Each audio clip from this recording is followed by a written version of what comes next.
guide this court with regard to sentencing.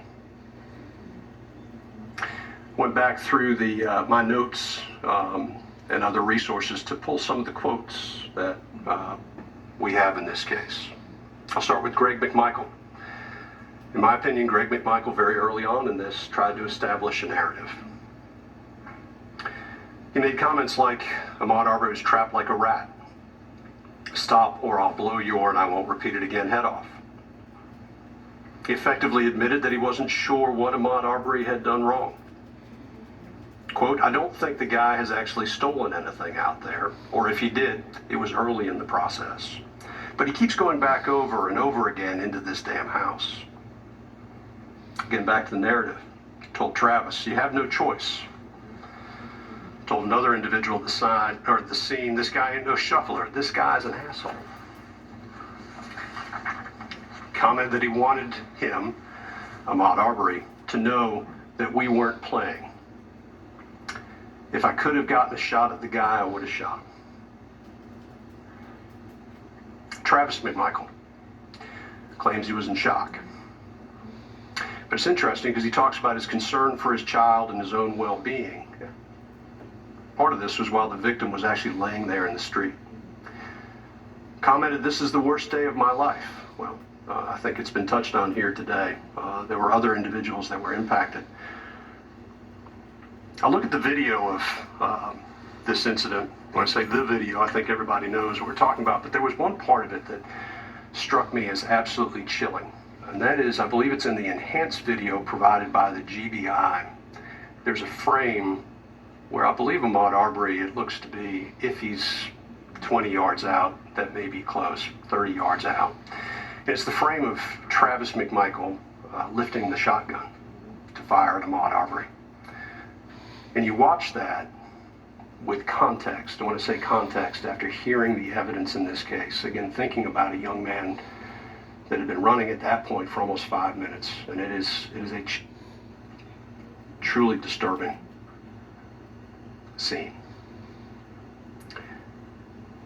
And we got there because Travis McMichael's father saw Ahmaud Arbery hauling down the street and calls out, let's go. At that point, Travis McMichael, despite whatever may have been going on in his life at that time, with regard to family or otherwise, just goes, grabs a shotgun and goes because he assumes that it is the right thing to do. Ahmaud Arbery was then hunted down and shot. And he was killed because individuals here in this courtroom took the law into their own hands. Mr. Bryan, he joined in after calling out to the McMichaels. Y'all got him? Claimed he didn't know what was going on, but obviously wanted to know if this individual who was running through the neighborhood, who he didn't know, had been caught in some way. Said, quote, I figured he'd done something wrong, but I didn't know for sure. Or it wasn't actually this quote. Those quotes are two separate quotes. Didn't know for sure. I thought he would get away. And this is the part that is disturbing to me with Roddy Bryan. If the guy would have stopped, this would have never happened. All of these quotes give context, I think, to the video that we saw during the case. And Miss Wanda Cooper Jones this morning made a statement that I think, when you look at these statements and you see the videos, is very true. And that is, she said, when they could not scare or intimidate him, they killed him.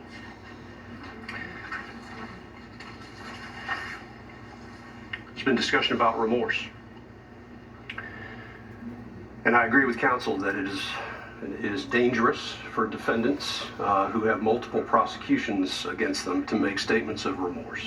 But remorse isn't something that is simply a statement of regret. Remorse, I think, can be determined by looking at somebody's reaction to difficult circumstances and the reality of the situation that they're in. Again, it doesn't require an apology, and quite honestly, sometimes apologies are made simply to get past problems. Remorse is something that's felt and demonstrated.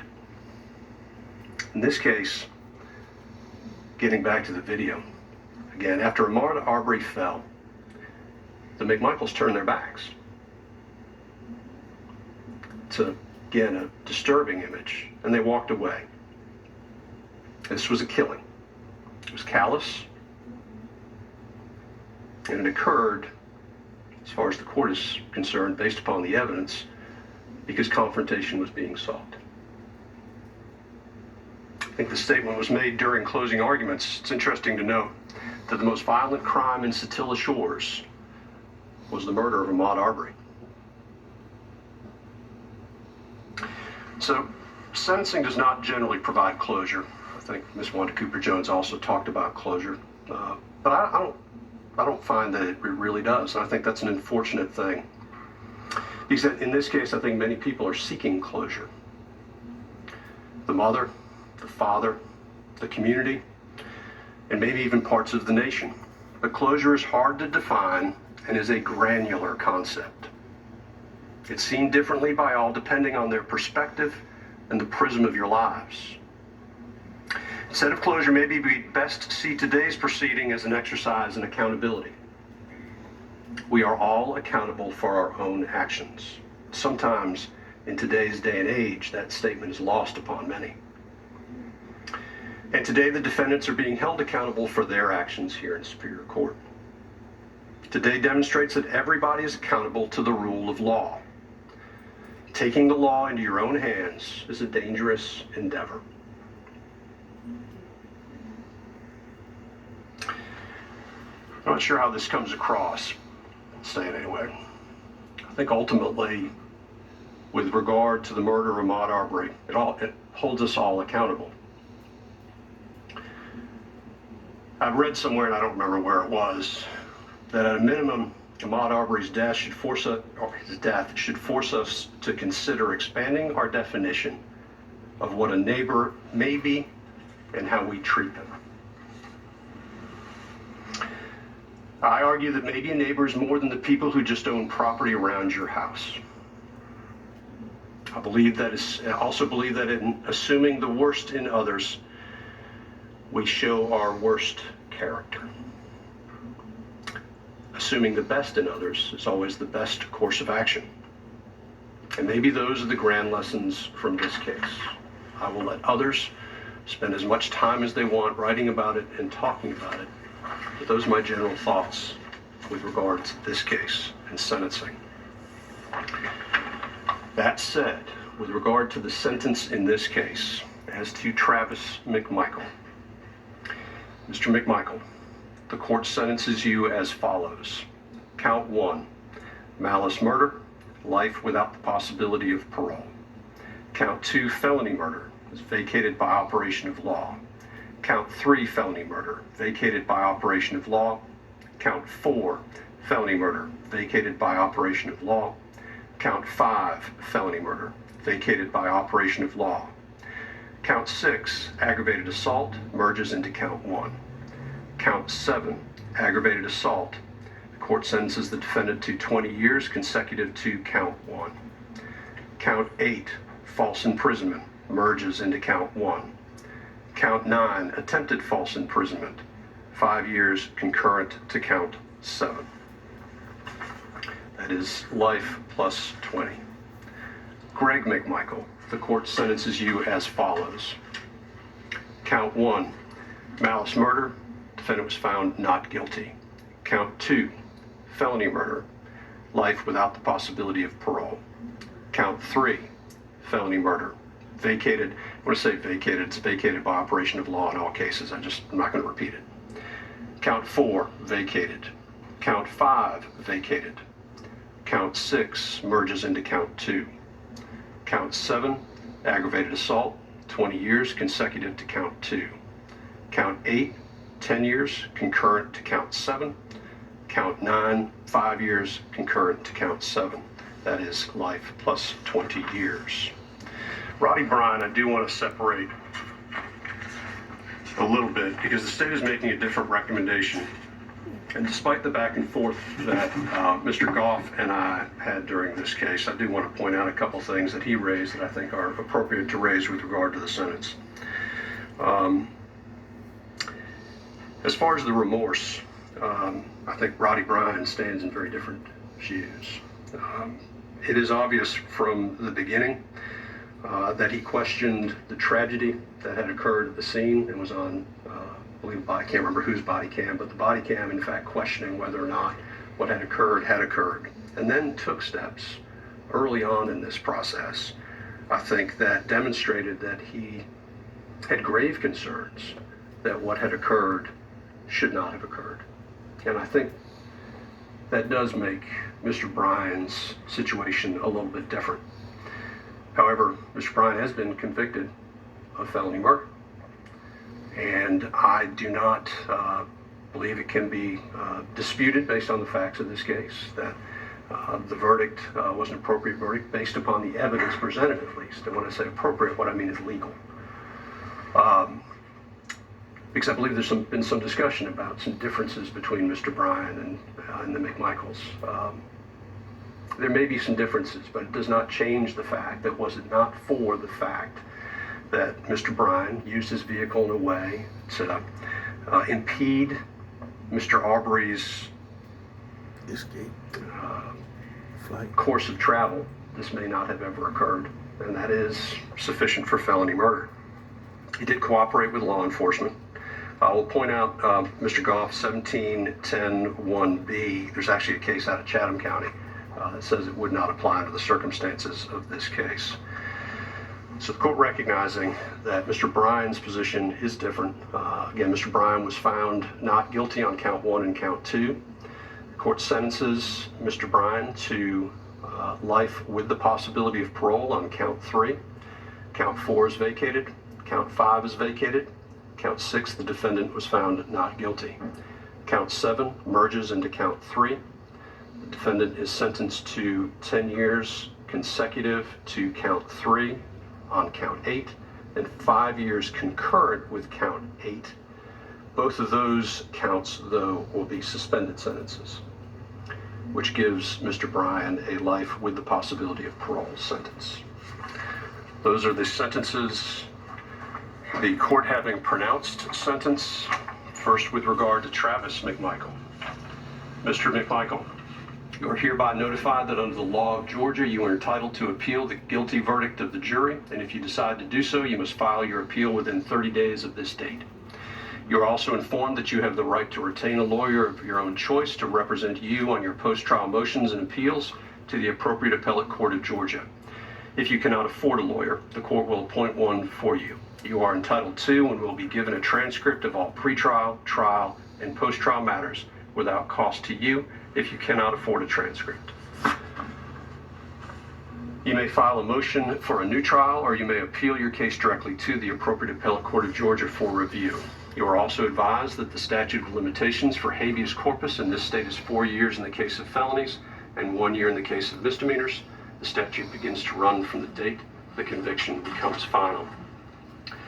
And just to be clear on the record, I'm going to go through the statement with regard to each defendant. So as to Gregory McMichael, you are hereby notified that under the law of Georgia, you are entitled to appeal the guilty verdict of the jury, and if you decide to do so, you must file your appeal within 30 days of this date.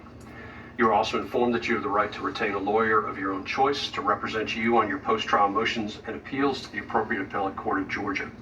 If you cannot afford a lawyer, the court will appoint one for you. You are entitled to and will be given a transcript of all pretrial, trial, and post-trial matters without cost to you if you cannot afford a transcript. You may file a motion for a new trial, or you may appeal your case directly to the appropriate appellate court of Georgia. You are also advised that the statute of limitations for habeas corpus in this state is 4 years in the case of felonies and 1 year in the case of misdemeanors. The statute begins to run from the date the conviction becomes final. And then finally, Mr. Bryan, you are hereby notified that under the law of Georgia, you are entitled to appeal the guilty verdict of the jury, and if you decide to do so, you must file your appeal within 30 days of this date. You are also informed that you have the right to retain a lawyer of your own choice to represent you on your post-trial motions and appeals to the appropriate appellate court of Georgia. If you cannot afford a lawyer, the court will appoint one for you. You are entitled to and will be given a transcript of all pretrial, trial, and post-trial matters without cost to you if you cannot afford a transcript. You may file a motion for a new trial, or you may appeal your case directly to the appropriate appellate court of Georgia for review. You're also advised that the statute of limitations for habeas corpus in this state is 4 years in the case of felonies and 1 year in the case of misdemeanors. The statute begins to run from the date the conviction becomes final. Don't have a blue or black pen. Is there a blue or black pen down there? Thank you. The court has executed the statement of appeal for Travis McMichael, Greg McMichael, and William R. Bryan. If I could please have counsel and the defendants execute the statements of appeal to confirm they've been given, or the notice has been given.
Anything further from the state? Yes, Your Honor. The state would ask for a condition imposed along with the sentence, and that is this, that defendants are not allowed to make any money off of their actions, such as a book deal, a movie deal, social media deal, or anything along any way, shape, or form, make any money off of this experience, this conviction, and this trial. And that should any money be made, that it go into a fund for the Arbery family. And I've had this condition imposed before, and given the nature of this case, we just seek to make sure that, based on their actions, having been found guilty of murder, that they do not then reap some sort of profit or benefit off of their actions via such remuneration to or from anyone in the form of, like I said, book deals, movie deals, consulting fees, or telling their story to someone in exchange for money. There's a statute on this, but maybe I'm wrong. It's not a SAM statute in other states. I'm not aware of Georgia's, but there is. I assume. Yeah. Cite it. Well, yeah, let's do this. Submit something more formal to the court. I'll go ahead and take a look at it. Thank you, Your Honor. And well, when the court does that, my only concern is how that would impact Mr. Bryan's ability to raise money for his defense, for his appeal. I wouldn't want to be in a situation where he couldn't do that inadvertently because of a sentencing condition. Yeah, no, I understand the request, but I don't want to just offhandedly grant the request without understanding exactly what the terms are that the court is seeking. So I'd like something in writing from the state explaining why.